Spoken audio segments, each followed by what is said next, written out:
You're listening to the Joint Sermons on the Push Media Podcast Network.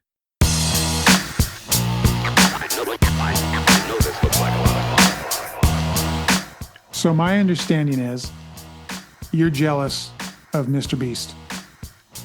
That's exactly why I can't stand that grifter so much. How is he a grifter? Oh, because his entire performance is based off of poverty Olympics. It's been that way from the jump.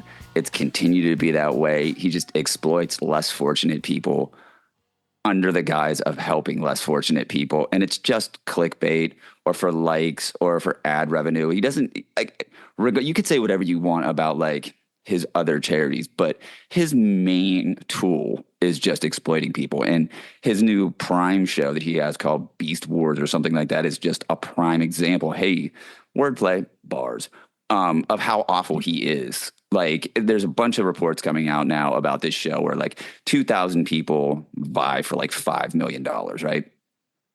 And there's been a bunch of contestants that have come out and been like, you know, they weren't giving us water. They weren't giving us food. They took our phones, which I get the whole taking of the phone things or whatever. But this is the part where I was like, this is why this dude is evil. He took their medications, right? Like, I understand if you go on a show. Is that confirmed? It is confirmed, yeah. He took their medications. And there were people that ended up having seizures because they were told that they were going to get their medications on time, and they weren't. And they didn't have near the medical staff to deal with it. And MrBeast's company even came out, you know, after all this backlash started hitting, because he was making contestants that lost sign an NDA and give them $1,000 to like shut them up. But there were a couple contestants that didn't take the money, and they've just been, you know, dishing out stories now. And it was absolutely insane, like what he was talking about. Like, I get it. When you do a show, whatever, that's fine. You're going to lose some things. But the whole taking of medication is just insane. And then when he came out, it was like, oh, you know, we didn't have the logistics to do this. We got some things wrong. Some medications weren't given out on time. It's like, my guy, if you don't have the logistics to run a show where 2,000 people's lives are potentially at risk, and that was in the contract that they signed, then don't do it. Like, what are you gaining from this? You know what I mean? Like, it's just disgusting. Like, the dude is just the worst type of person. I cannot stand him. I've held this belief ever since he like popped up on my timeline. I've been uncomfortable for a long while, and I sat with my son and we watched some of the videos. And I guess his older one, I don't know how long he's been on YouTube, but his older ones or ones from 2, 3, 4 years ago, like they'd walk up to like a poor family in Walmart and go, right, I'm going to pay for everything in your cart and give you $10,000 a shop, but you got to spend it in 3 minutes. And then if you don't spend it, you get nothing. And these poor people, you could see their heads spinning like, oh, do I get a computer or do I buy clothes or food? Right. Yeah, that part made me uncomfortable. But if he's holding a contest, like I guess a game show, I guess. Yeah, well, so I don't have a problem with that. If you're a contestant that knowingly signed up for it, I don't have a problem with that. I do have a problem if you're going to take people's medicine. I mean, you have to dispense that when they're supposed to take it. That's just how that is. Right. So the whole premise of it was supposed to be like about like the Squid Games. And I'm like, I love that. I loved that movie, that show. The irony of basing it off of Squid Games and then doing this to contestants is like, it's almost too much for me. But apparently it's less like Squid Games and more like American Gladiators. No, well, kind of. But it's more like American Gladiator. Apparently they have like a wide range of age groups, right? And some of the contestants are like, yeah, you know, you have there's these athletic games, which fine, I get that. But they're pitting like these younger guys against older people. And I guess like they were just like wrecking shop when it came to like to the older people of the age groups and like giving them concussions and sending them to the hospital and all this. And like, so these contestants were like, yeah, we were not expecting to just get like railroaded by like some 6'4", 230-pound, like, you know, 22-year-old against some dude that's like 65. Yeah, that's messed up. I didn't see it, but because I'm not a loser. I didn't watch it like you. And it's not even out yet. In capitalism, I have choices of what to watch, and I guess that's your only channel. Actually, not even out yet, and I don't have Prime. So how do you know so much about this if it's not out yet? It sounds almost like Donald Trump or Kamala Harris making stuff up. No, it's all been confirmed. There's a couple of people on TikTok that were talking about it. It's been covered by a couple of different news outlets, and that was the last one I saw it on. It was, and it was trending on Twitter too. Yeah, Like no, I believe you. I there's been a believe you. bunch I'm of people. just making fun of your communism. Well, I But appreciate it. you can't say retarded anymore. So it's communism is the new retarded. Well, you would think so, but No. you would No, be no. wrong. No, no, I, no, I, I would not be wrong. no, no, no, So no, no, no. what this reminds me of is Idiocracy. These weird, this is where we're at. Like we got these weird game shows, Game style shows, like you're describing, where they're withholding medicines. And then you have Kamala Harris and Donald Trump as the nominees for their respective parties, and they're both idiots. Like we really went full idiocracy when when Hulk Hogan showed up at the RNC and literally did the thing from Idiocracy what Terry Crews did when he was the president and comes out with like the flamethrower and all that and like literally like busted out through his shirt. Even Terry Crews was like, dude, that was supposed to be satire. And Hulk Hogan showed up and literally did it. It was fake. Oh God, it was painful to watch. This whole election cycle is just garbage. You know what bothers me? And I've been happily and willfully ignorant and I don't watch the news. But I did pay attention to Biden's dropping out and Kamala Harris. But two things. They keep telling us she's ready because they have to say that because she's not. So they have to brainwash us. But she has no platform. She has not received a single delegate vote. Like last time, she didn't receive a single delegate vote. Right. How are we allowing a human being to fall into that position? Yeah. Well, you know what? It's again, I take it back to Bernie. Like the DNC is a private corporation and they can do whatever they want. Like the Supreme Court said that. You know what I mean? So well, they can. That's the thing. They're not obligated by law to do anything. They're a private Right. club. And Exactly, when you have a primary, that's not a federal election. That's that private political party holding a vote to see who they want to put forth as their respective Right. nominee. Well, and that should tell you exactly like how liberals think. They're just like, you're going to shut up and take this. Otherwise, orange man bad wins. And it's absolutely insane to me that people are like, okay with it. Like you can't. I know someone who was, I would say the phrase, they need to find someone else because Kamala ain't it. And she would be like, oh no, she's definitely not it. She's not it. But now that she's quote the nominee, oh my God, she's breathtaking. I'm like, you months ago were like, she's not it. You agreed. Yeah.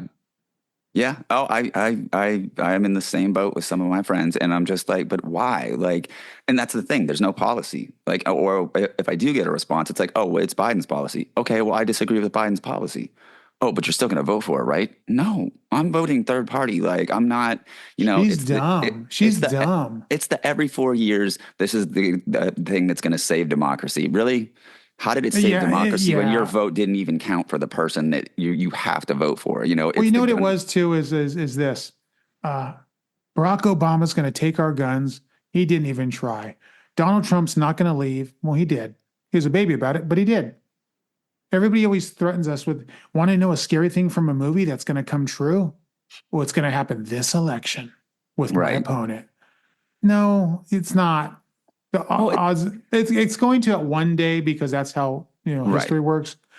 But it's not. Every election cycle, we're at risk of that. No, we're not. Yeah. Well, we're just at risk of this idiot or that idiot being an idiot. Well, I mean, it's duopoly at work. You know what I mean? All the two parties do is maintain the status quo. That's it. That's all they do. You know what I mean? And there's no, it's just depressing in general to think about like what we could have here if people actually thought or used their brain in any logical manner. But it's just, there's a clip of Ice-T talking about how, red versus blue is just like gangbanging on the street. Like you have to rep for your squad or you don't count, and it's, somebody was like, well, why wouldn't you vote for a Democrat? And I was like, because why would I give my vote for Democrat? Maybe those morons would listen and be like, oh, well, they're voting for this third party candidate because it more aligns with their values. And then maybe they can win my vote back if they're like, okay, we're going to listen to you, instead of every 4 years being like, well, if you don't vote for a Democrat, you're a Republican. And it's like, that's not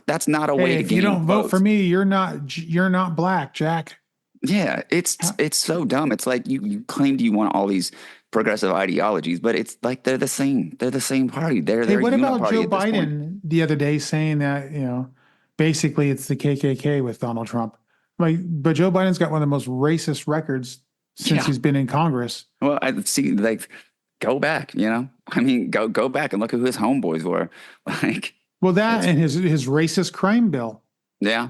Or Yeah. Hillary Clinton calling black people super predators. Yeah. Well, Barry Goldwater, Democrat. I've said it a million times. I do not understand these people. I'm talking about the current population of the United States who claim to be liberals or Democrats, not understanding that. Well, because they don't actually care. They only care about things that affect them. That's the problem with liberals. Like I mean, you want a perfect example? Look at Gavin Newsom. Did you see the video of what he was doing in LA? As soon as they criminalized homeless. Oh yeah, they swept up the homeless. They literally have him in like the LA River or whatever, just hucking somebody's personal belongings. It's like, that's the problem with liberals. They're like, oh yeah, we're definitely going to address this, but they don't. They never do. They say it with a smile. And then as soon as they can do what, the Republicans want to do, they're going to do it, but they're going to do it with a smile under the guise of, oh, we're going to clean up the streets.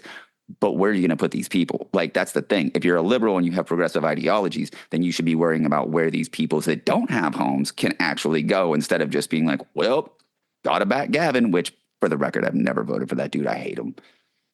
And his restaurant sucks. But my thought is the Democrats, and I've always said this, are the most racist political party in this country, because they will smile to your face and then keep you down in shackles. They are the most racist party. Even their civil rights bills had racist motives behind them. Stuff Lyndon Johnson would say. Just got to get black people this one thing, and they'll vote for us forever. We've got them. That's racist.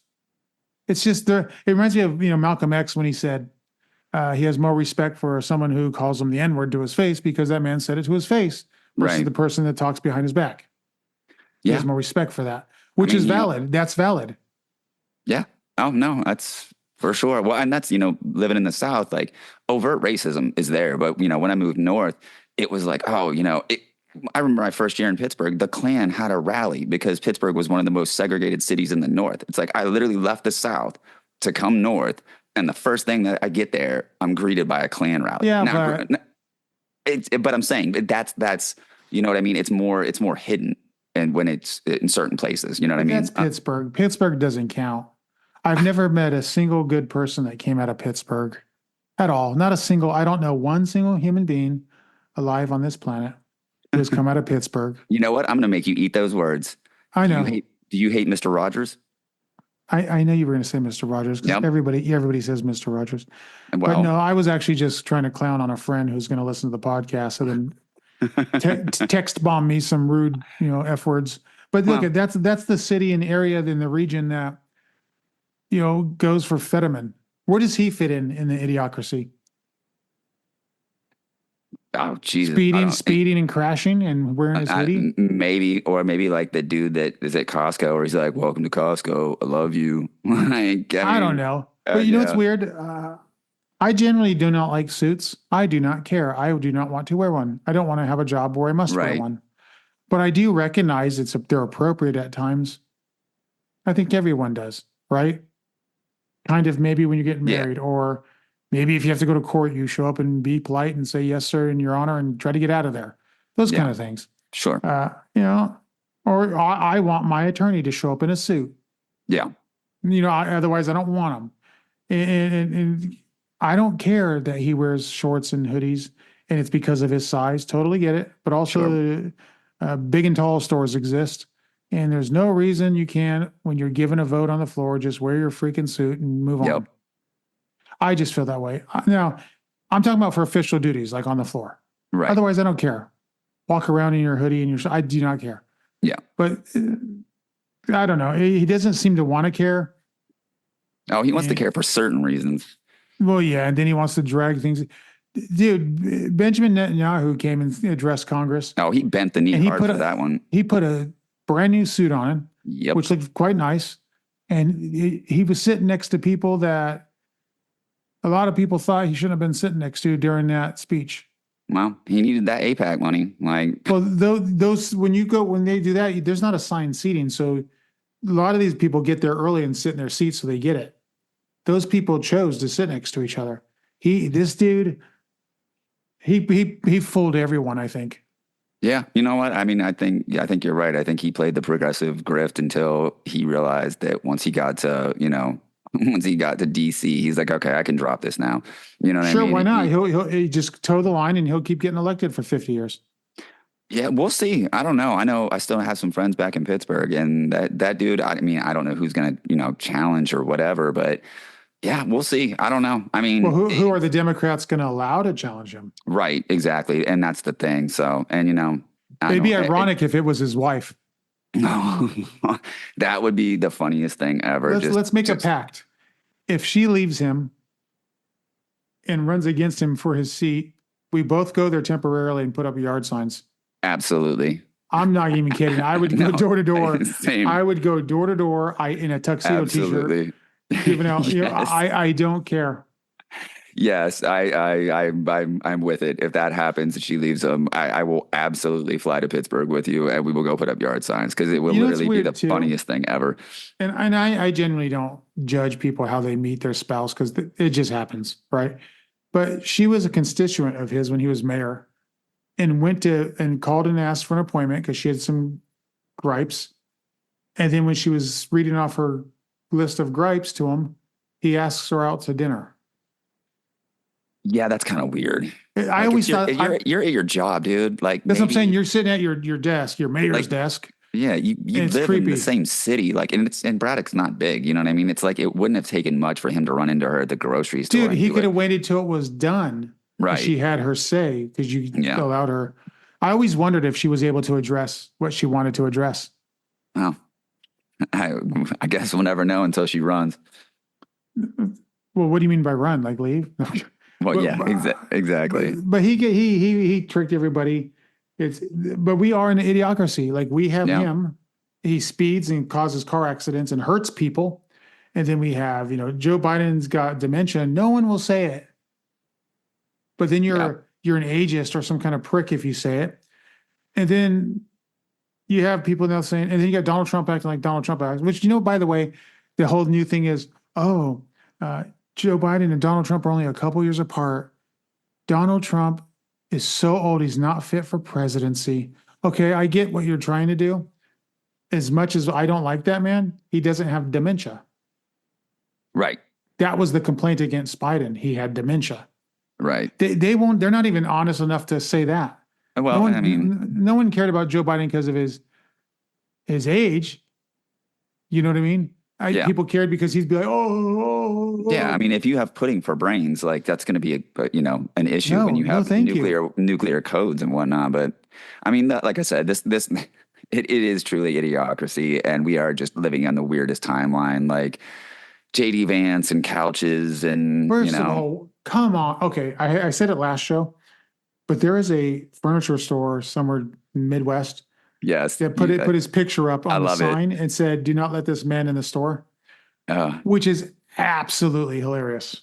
Yeah, no, that was peak hilarity, and tip of the cap for that one because that was hilarious. And then dolphins. I mean, again, we have the vice presidential candidate looks up dolphin rape. Yeah, and humps couches. Yeah, well, God. Then you got Kamala Harris, who was born, a hospital away from me, but didn't grow up where I grew up, went to Canada and grew up and her formative years were there. And I do believe that makes a difference where your formative years are. That's a thing. Oh, for sure. That's why it's called formative years. That's a thing. I can go anywhere in the world. I am from Hayward, California. What's up? You see what I'm saying? That's not changing. Exactly. Anywhere. I'm going to say hella 45 times a day, and that's the rules. You know what? I probably use it at least that many times a day. Yeah, and that's the rules. But that's your formative years. It doesn't mean you can't change and evolve, but you're telling me, like if I move to England where I could become a citizen and become the prime minister, that's valid, even though I'm born here. Are you telling me I'm going to have my loyalties are going to lie with the United States or with England more? Most likely the United States, because that's where my birthright is. Right. That's just Well, natural. That's just natural instinct, right? yeah. That's Well, why I when mean, that's why when you leave and you still rep your sports team, because you're like, no, that's my team. But we have this idiocracy where she's doing that. Now she's the best American, and she's only the vice president because Joe Biden promised to nominate a black woman. When okay, cool. Can you pick a smart one? I mean, 'Cause there are Stacey plenty- Abrams was right there, and he dropped the ball. There are so. plenty. There are plenty. I don't think she's qualified yet. If she's ever going to be, she complains too much. But Susan Rice, from Obama's administration, she could have picked her. She's ready to go. Boom. Next. What's the problem? But no, you picked this laughing stock Yeah. Well, who's you know what? never been to the border. Yeah. I mean, laughing stocks, frauds. It's almost like the Olympics and breakdancing. It's also weird because Donald Trump freed a lot of black men that were incarcerated from BS medical, not marijuana convictions, with long sentences from her. Yeah. Well, I mean, there's a video of her talking about her abuse of power, and I was like, ooh, that's not a good look. But she's a cop, so I expect that kind of thing from her. I think we got lucky with Teddy Roosevelt, who was a cop. That was a different time too. So, but I wouldn't knowingly elect a cop. I mean, look how the mayor of New York City acts. I mean, listen, I called that from RIP. I know, but look, really? On election day when he was elected, he drove his car on the sidewalk. Because rules don't matter to cops, dude. That's why I'm just blows my mind. No, it doesn't. No, it doesn't. Come on. No, it does. No, it blows my mind that people still think I was a cop. That is the most gifted and talented position and role in all of society that I could do what I want. And people are like, yes, master. Yeah. Yes. So gifted, they have an IQ requirement that if you score higher above it, you can't be a cop because they know it's such a crap ass job that you'll leave because you're smart enough. You're a police officer because you had no other opportunities. End of story. It's a good union job. End of story. I'm a dumb football player. Huh? Okay, we'll go be a cop.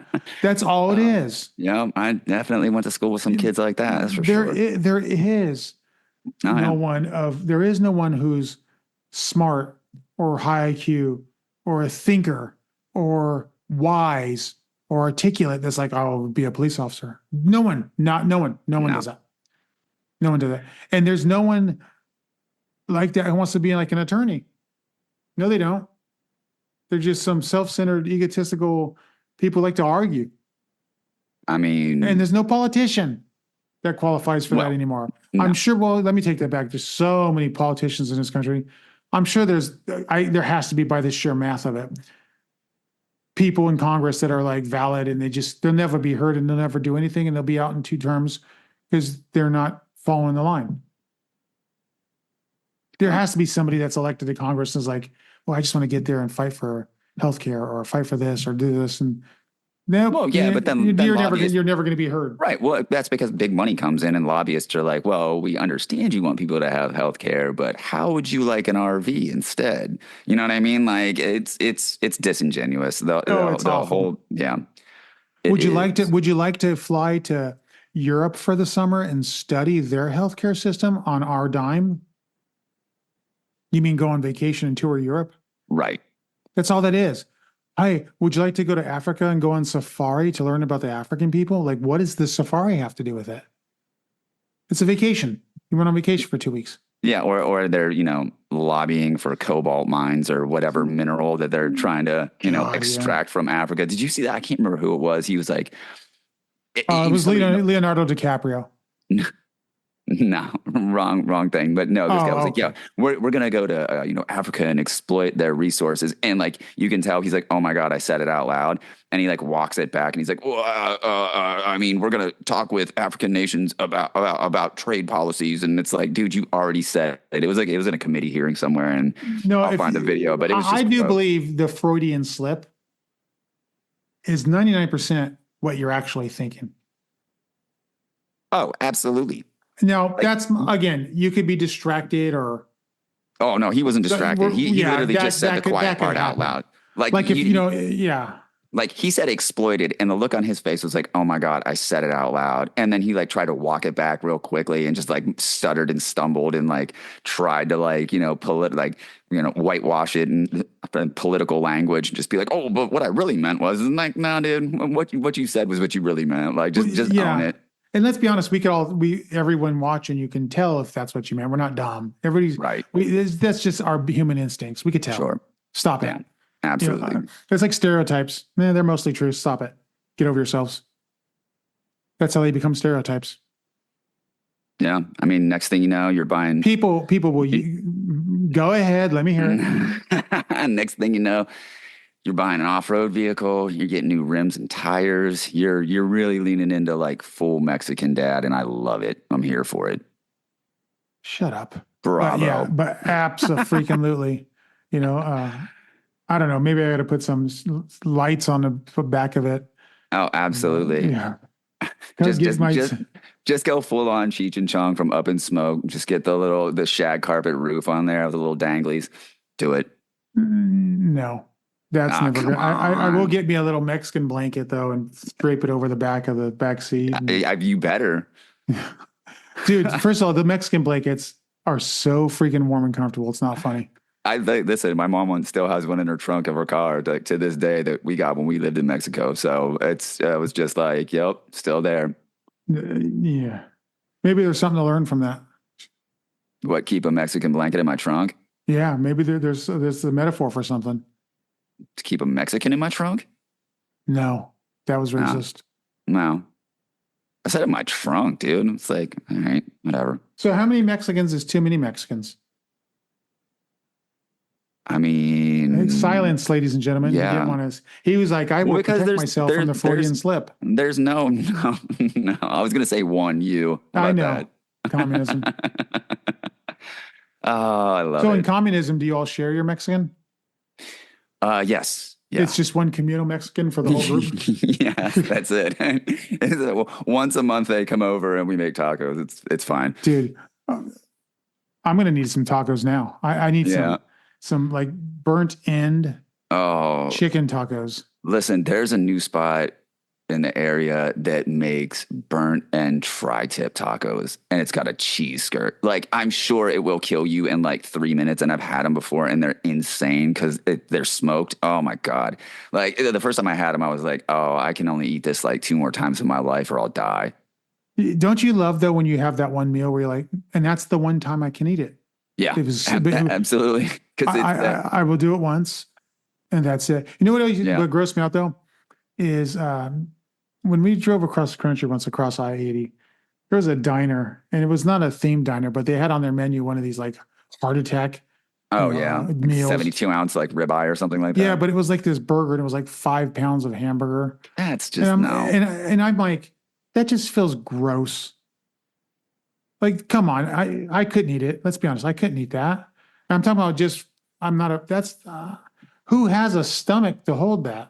Yeah, what was that show that was on Food Network where it was like that dude just went around and did like all the eating challenges, and then he did so many of them, he got like got high blood pressure and heart disease and became a diabetic and ended up having to become vegan to get everything under control because he was eating like these obscene amounts of foods like every week. Yeah. Like you would watch him eat this and you're like, dude, you're not gonna live long, and he almost didn't live long. Well, that's why you see these commercials that'll say like when I was in the hospital, ironically, they had nothing but Burger King commercials on. It's like just taunting you. No, but it was like these weird burgers, like the Philly burger, the something else burger, and it's like it's got 16 slices of cheese, 4 beef patties. I'm like, oh, is everybody coming here to the heart attack ward with me? Like, what are we eating? Or what about the new McDonald's commercial? Now with 100% beef. That's like, gross. Yeah. What? Was it kangaroo meat before? Like it was like school erasers. It was just. Yeah, I don't doubt it, dude. I haven't. I have friends in the UK, and one's a meat eater, man, like a meat eater, loves barbecue, loves American meat. But when he comes here, he can't eat American meat. He says it's disgusting. Yeah. But he likes American meat over there because the rules. Because beef, there's way more regulations, right? See, this is where regulations aren't bad. They make the planes work. They make food safe. That's where that cop Teddy Roosevelt was a good president. When he was president, he used to do his walk his Fireside beat. chats. Well, no, that was Franklin. No, whatever. Communism. So Teddy Roosevelt would walk the beat in New York City, and he would go through the meatpacking district and see everything done, and was like, "This is disgusting."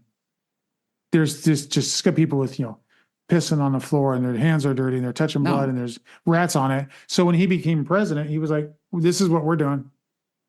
Yeah. We're going to do this, that, this." Well- and he came up with the FDA and all this stuff and rules. Well, that couldn't have been handling much. food. That couldn't have been much longer after Upton Sinclair wrote The Jungle, right?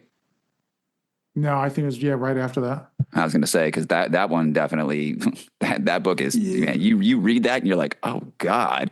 Like, Yeah, that's why it's- when libertarians are like, stay out of my business. It's like, read The Jungle, dummy. Like, trust me. Well, the you thing can- is, that's another problem with Idiocracy is no one reads. And we used to read, clearly, because we had books, and that's where the knowledge and information came from. And now we have tweets. yeah.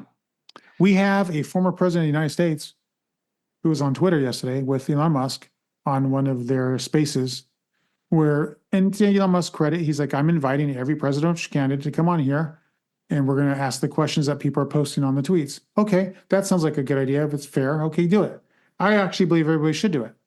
Answer the questions from the people. But then you got Donald Trump, who's so stupid, who says, and he infers that if he loses, he's moving to Venezuela. Dude, I would crack up. Bye. Well, first of all, let's be honest. Nobody, especially a person with a gold toilet, is moving to Venezuela. No, absolutely not. Like, it's there. That's anybody that says, if so-and-so wins the election, I'm moving here. They never do. Like, name one person that has ever All come these out and Hollywood said that. celebrities, I'm going to Canada. No, you're not. First of all, shout out to Elisa Milano. Hypocrite, fake. She is so fake. I cannot stand anything about her. She wants guns 100% removed and taken out of homes, but has armed guards. She's wealthy as all get out, especially from her husband. And yet she has a GoFundMe for her son's Little League team for $5,000. You can't just, because there's poor kids on the team. So then help them out. Yeah, you're a millionaire, like probably multiple times over. Then she blasted last week, and rightfully so, that Elon Musk spent $40 billion on Twitter. Now, here's where I differ. It didn't come from public money. It was his money, so whatever. But still a bad use of money. She's right to say, imagine if he just decided to take that $40 billion and go, I'm going to do this with it.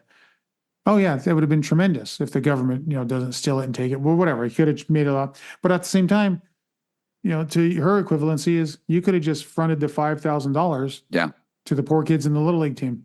Yeah. I mean, But you didn't. Like, yeah, if you start a GoFundMe for something like that, like, that's just ridiculous, especially when you have the money, it makes no sense to me. Like, you're taking money now from people that can only give, I can give $5. right. Okay. And if you're someone who says, I can give $5, that means you don't have much yourself. That's Right. a lot. But the rich person's like, cool, I don't have to. Now she gets to look like a good person because she raised the money. You don't stay rich by spending your money. No.